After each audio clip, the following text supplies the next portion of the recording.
What's up, and good morning. This is the morning momentum. It is Monday. It is a little chilly out, but man, it's going to be a good week. I'm Richie, and I'm the lead pastor at Movement Church. I'm Ethan. I'm the media director. Yes, you are. I always forget my title. That's all right. I hate when that happens. You forget your title as the lead pastor of a church. It happens sometimes. What do you do for a living? I don't know. I help out around a church. Exactly.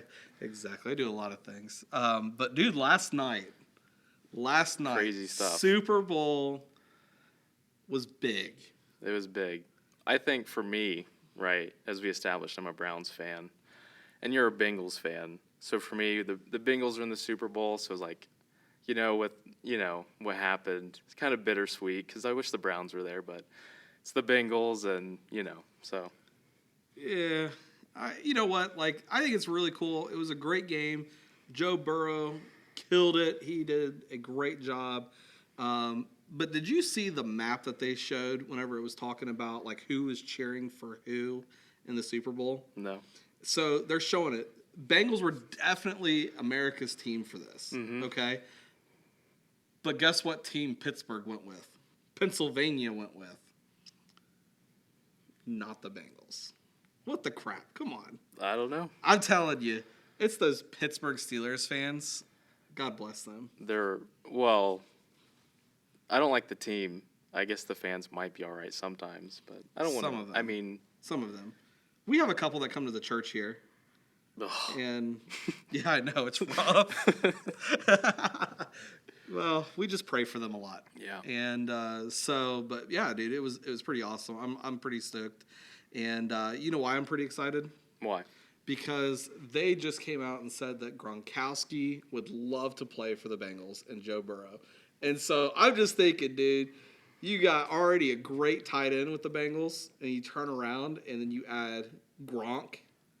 I don't think that would work. I just feel like that wouldn't work. Hey, I would get his jersey if he came to the Bengals. I don't know that. I think he's hilarious. He's okay. His whole thing is like acting dumb. He might actually be dumb. I think he's like a scientist, dude. He could be. Yeah, like Big Bang Theory type scientist.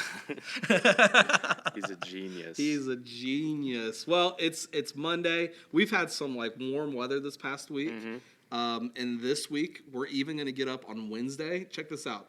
When Pastor Doug's podcast comes out on Wednesday, and what's that called? The Wednesday shift. Sorry, Pastor Doug. It's supposed to be, listen to this, 54 degrees on Wednesday. That's phenomenal. I am even at the point where I'm trying to decide, can I get a round of golf in? I don't know about that one. I don't know about it either. I think it might be a little too wet outside. There might still be a little bit of snow around, but 54 degrees. Might go hiking or something. That sounds like fun. I think it was like 50 degrees last Wednesday. Yeah, it was. And it was glorious for about 30 seconds when I was walking from my house to my car. And then when I did homework for like 5 hours inside. Ethan's been doing a lot of homework. If you're listening today, keep him in your prayers. It just seems like his professors are loading this man up. We're like, what's going on, man? Yeah, I know, it's crazy. So, anyways, hey, so here's where we're at. We just finished up talking about 1 Kings, and we were in chapter 18, then we were in chapter 19, and the way that we kind of concluded the first part of our new series, Thin Spaces, was talking about when Elijah goes out and he calls Elisha. That one's got confusing. Elisha, you say it a few hundred times in a sermon, and then all of a sudden, what I should have done in hindsight was given them nicknames. What would they be?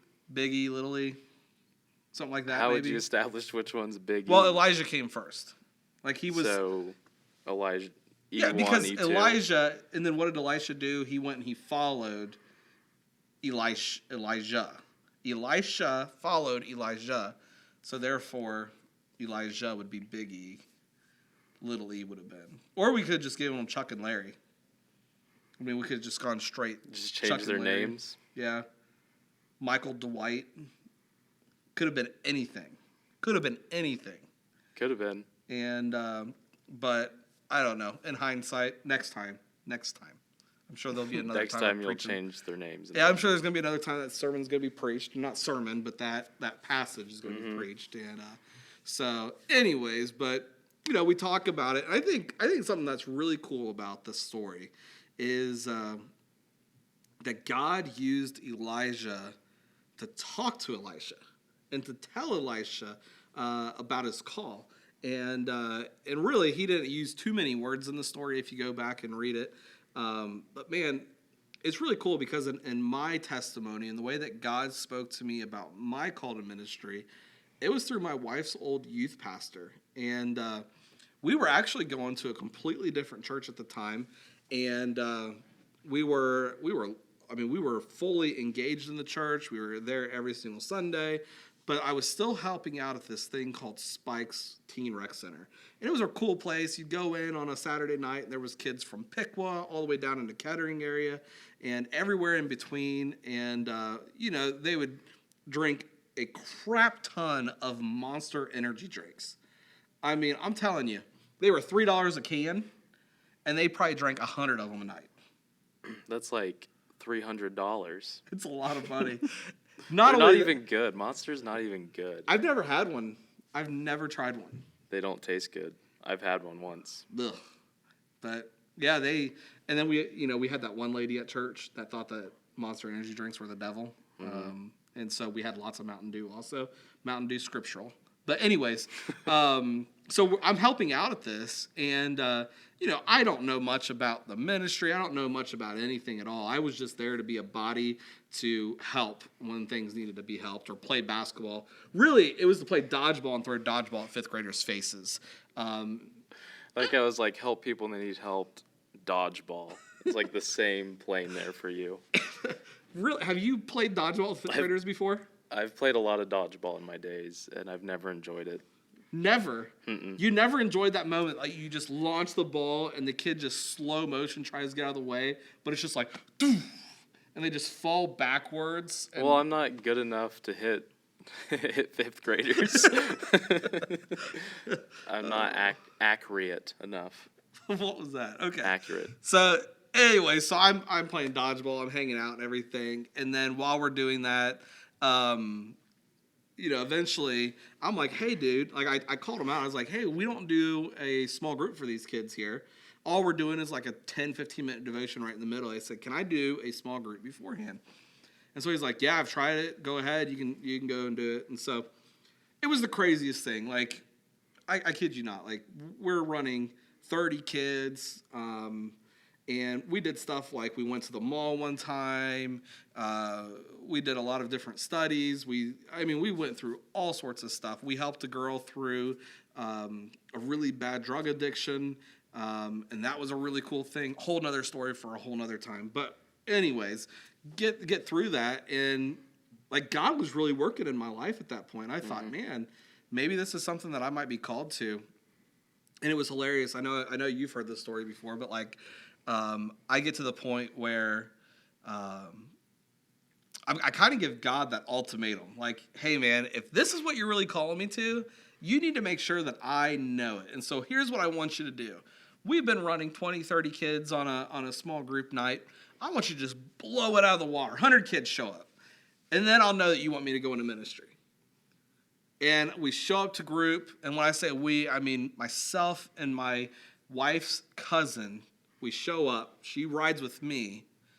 And we were the only two to show up. The exact opposite. And so we went and we got a Frosty at Wendy's and talked for a little bit, and then made the decision at that point. I was like, thanks God, like that was a very clear sign. And so we do that, and then a week later comes by, and I've already enrolled at Sinclair for nursing program. I wanted to be a nurse at that point, and some other stuff was going on. And this man comes out, calls me out, and says, hey, I need to talk to you. Pulls me outside to tell me that Who? Kristen's youth pastor. Okay. This dude, he pulls me outside, goes, and he doesn't know that we've ever had a talk about this. He doesn't know that I was even thinking about this. And he pulls me outside and goes, hey, I can't get your name off my mind. Have you ever thought about going into ministry? I was like, you've got to be kidding me. He's like, no, I'm not. Like, I'm getting ready to leave. Nobody knows it. Don't tell anybody. But here's the reality of it.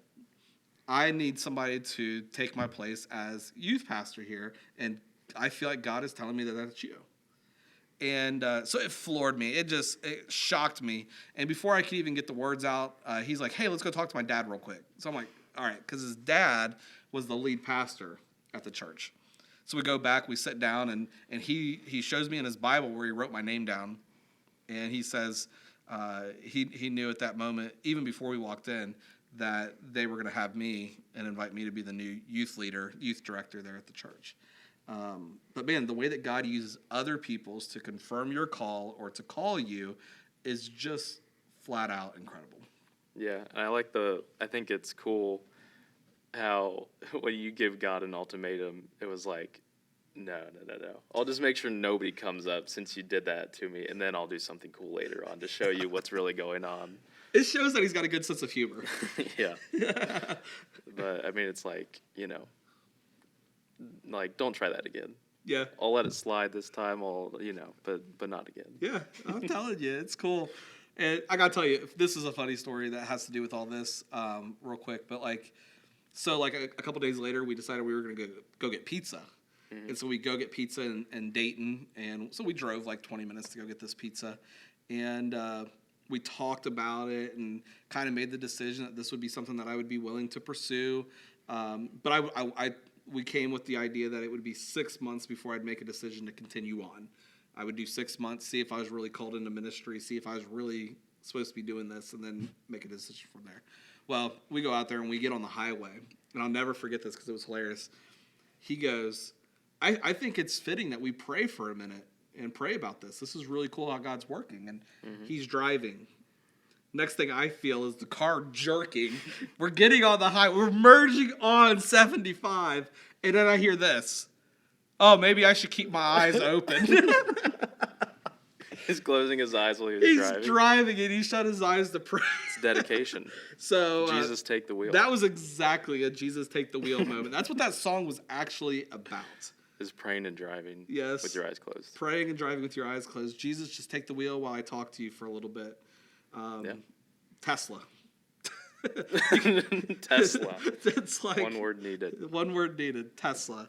But anyway, so it was a really cool thing. But that's what Elijah did. Elijah goes, he finds Elisha, little e, and he's out there plowing his field, minding his own business.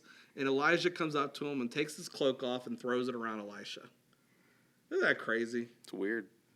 What a way to call somebody. I mean, if someone put their coat on me, I wouldn't immediately go, wow, I'm called. I'd be like, why'd you put your coat on me? It's not even that cold out. Could you imagine going on a date and your date's cold and you take your coat off and wrap it around her and she goes, oh my gosh, I thought the same thing. I'm going into ministry. I'm going to follow you. Not how I planned it. Not what my plan was. I wasn't planning on a second date either. Anyways, it was just crazy how he did that. But I think the next part that comes is something that we all struggle with, because the next part that comes is Elisha's he runs after Elijah first off, because Elijah really didn't say anything to him. He's just like, here, dude, I came a long way. Thank you, enjoy. And Elijah turns around. That cloak probably smelled awful. Oh my gosh, could you imagine? I mean, he was under the bush crying because he didn't want to live anymore.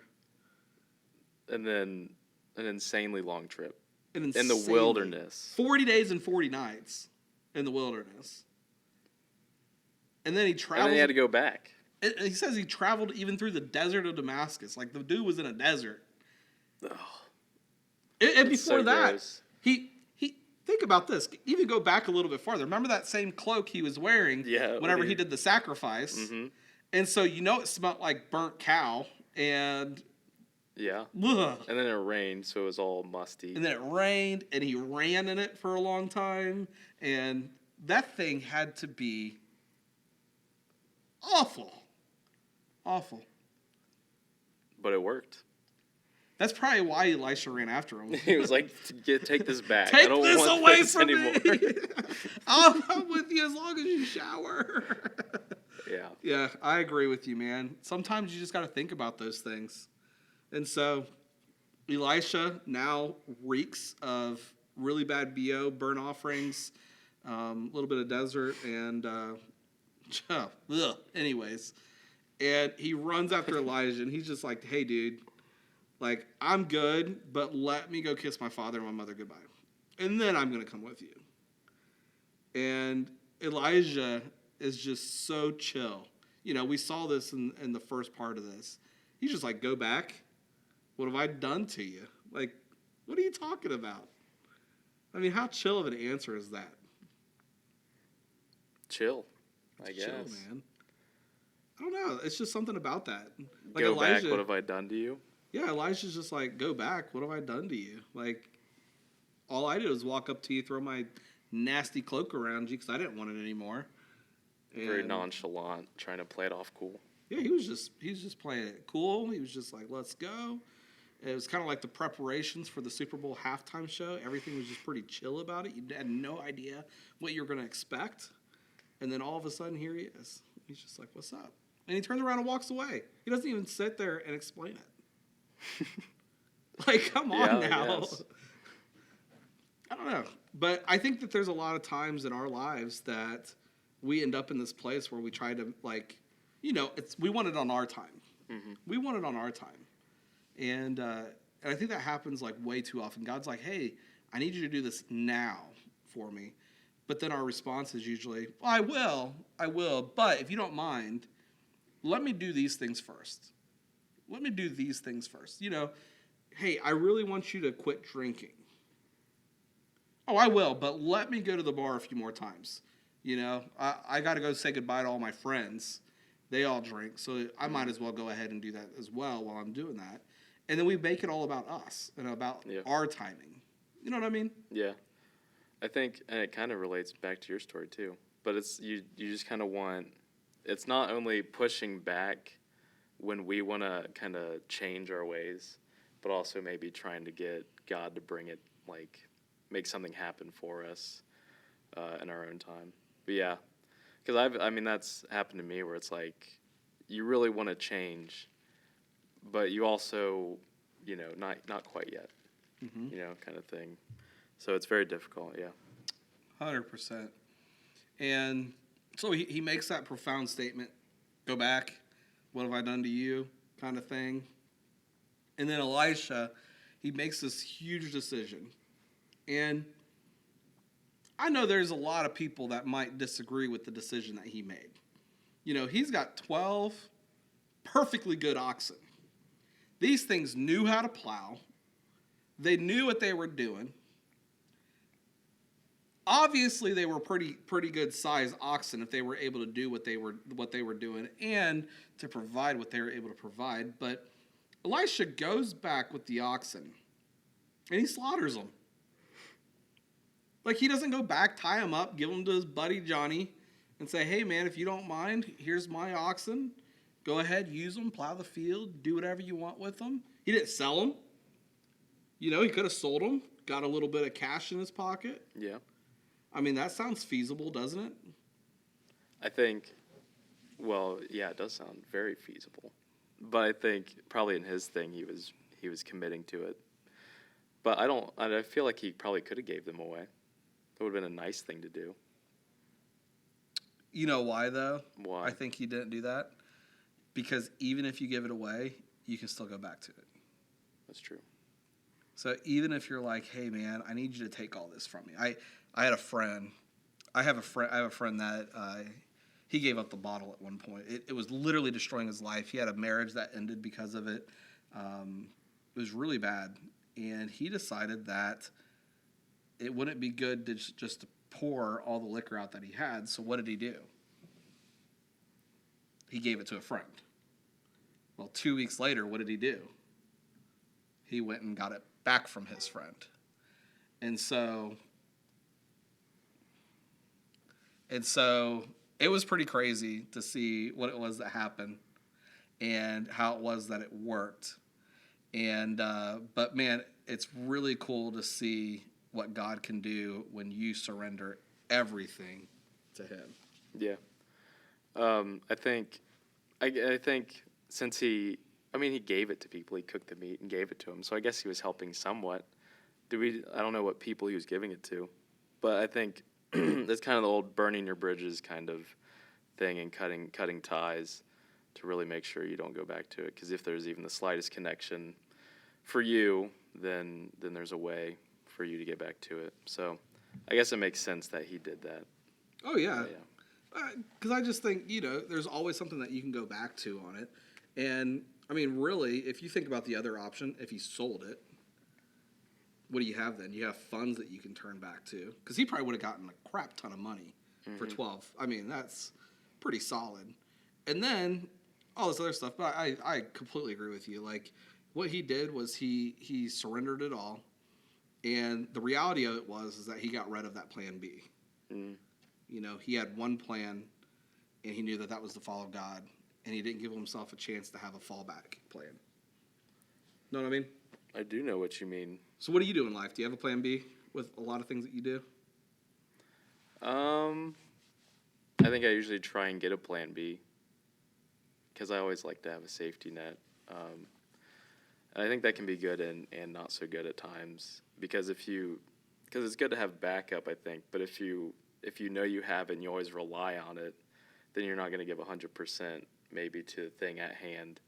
And so I think it can be good, but also not so great. But yeah, I usually try to. That's just me, though. What about you?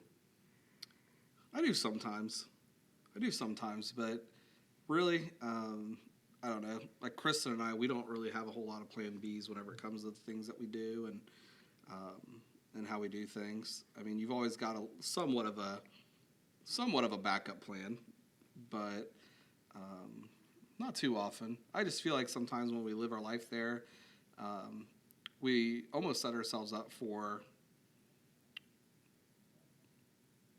I don't know, even like the chance to not pursue and the chance to not push forward. So you might start to fail a little bit, and then it's real easy just to be like, oh, okay, like, it's okay, I'll fall back. And I know a lot of church planners that I've heard testimonies from that went in, they planted a church, but when they planted the church, they had a plan B. Mm-hmm. And so when things got rough and things got tough and Satan came calling and started messing with things and made things difficult, and, the church didn't grow the way they thought it would or anything else, they had a plan B, and those churches are no longer churches. And I've seen that time and time again with other people where it's real easy. Things get hard. Well, let's just move on. Let's just go. And I don't think that we're designed to do that. I don't think that that's something that we're called to do, especially in ministry, to just when things get a little bit rough to take off. Yeah. And unfortunately, that's what a lot of people do, is that things get a little rough, and instead of trying to get through it and muscle through it, grow from it, we're real quick to just go. Yeah. And that's something I appreciate about you, because, some people, they really like to be hyped up constantly. Good job. That's the only thing that they want to hear. And there's nothing wrong with that. You grow from hearing those type of things. I mean, that's even a love language, words of affirmation. But there's another part of it that I appreciate about you, and that is the part where you can sit here and go, okay, great, you like what I did, that's awesome, but what can I do next? How can I make this better? Mm-hmm. How can I make myself better? And when you have that kind of a mindset, you go so far in life. I hate coming off the stage preaching and then hearing, yeah, it was great, it was awesome, it was great. And like, that's awesome, thank you so much, but what could I have done better? Because I'm always constantly wanting to do something better. Yeah. And I think that's how God's called us to be, is just to continue to pursue. And you never get to a point with Him in your relationship that it can't be better. You know what I mean? Yeah, I think that really, it's all about those tests and how you grow from them. Because when you're in the midst, if you have that plan B, then you'll just fall back. But if you're testing your relationship and trusting God, then you can only grow from that. There's no way you could fall back from it. So, yeah, it's all about how you take on those those kind of trials or problems, and that's the most important part. Yeah, yeah, and I can remember when I first started in ministry, even really having a relationship with God, and would actually classify myself as a Christian. There was a lot of times that I struggled with comparison. I don't look like this person. I don't sound like this person. I don't act like this person. In fact, when I first became a Christian, I really struggled with even the idea of outward worship. Mm-hmm. I just thought it was goofy. I thought it was weird. I didn't understand it. Even at times, I kind of made fun of it. And I had to do a lot of growing. And I think a lot of times we kind of find ourselves in a place where, we accept Christ and it's like, all right, it should happen now. Everything should happen. I should have all the knowledge, all the wisdom. I should know how to act. I should know how to be. And all that should just like fall upon me. Mm-hmm. But that's not the reality of it. And I think that when we see Elisha in this story, he doesn't just go off on his own and become this great prophet. He goes and he follows Elijah so that he can learn and he can grow and he can be mentored. And that's what we're called to do. And that's how we learn and we grow and we mature. And that's how our relationship gets to where it is. I'll never forget an interview that I was in, and it was actually to become a minister. And they asked me a question that was just absurd. And they wanted a straight-up biblical response, but they also wanted a biblical reference. And I just looked at them for a second and thought about it. And I thought in my head, I was like, well, I can give them some bullcrap answer and make it sound really good, or I could just tell them I don't know. And so I'm sitting there. I know that this interview is to give me a district license to become a licensed minister, and I knew that. And so I took the gamble, and I just said, I have no idea. And they laughed at me, and then they said, that's what we wanted to hear from you. None of us could reference that off the top of our head. And not only that, but you wouldn't believe the other 4 or 5 answers that we've received already today that made absolutely no sense, that were completely wrong. Mm-hmm. But we just tried to make it, people just tried to make themselves look good by saying something. Yeah. And I think one of the realest things, and what I like about our church, is the fact that we can be real, and we know that we're real people who deal with real things. And I'm not going to hide that from anybody. I'm going to be the same that I am if I'm at home, or the same person that I am if I'm going out in public. I'm going to be the same person that I am in here. Yeah. And I don't think there's any way or any reason to ever do it any different. Yeah. I think if you have if everything's built around just being yourselves, then you're never going to have any problems, because you're never going to not trust somebody for acting different or not who they are. So I think that's really important, yeah. Yeah. So we learn, we grow, we move, and we make things happen. And I'm super excited, though, about the things that are going on here. And you got anything you want to add? No, I think we pretty much summed it up there in terms of this. Yeah. In terms of Wednesday. Yep, you got the Wednesday shift coming up. Podcast coming up. Yeah, and it's pretty exciting to see what Pastor Doug is doing with that. He's going into a new series about Jonah, mm-hmm. and so you're not going to want to miss that. The way that you can find that is you can find that on any podcast supplier, so Apple Podcasts, Spotify, Amazon. You can find it through Buzzsprout. You can even go back and watch it on YouTube and see the video on YouTube for it. But that is called the Wednesday Shift with Pastor Doug Doms. And so all you got to do is search that, and I promise you it won't disappoint. It airs at 8 a.m. on Wednesdays, and so you can hear it live, or you can go back and watch it anytime you want to that week. Yep, and we'll be back Friday. Yep, Friday at 7 o'clock in the morning.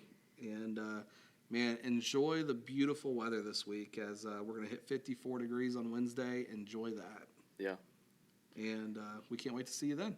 Have a good day. We believe in you. We know your week's going to be a good one, and we're happy for you.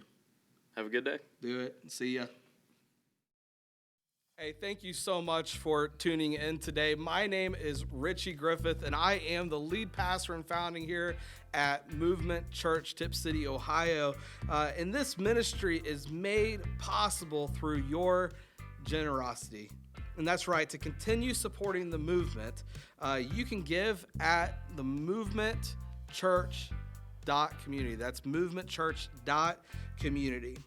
But you need to also make sure that you follow us on social media at the Movement 937. Be sure to hit subscribe and don't forget to hit that notifications bell. Thank you so much for listening today, and God bless you.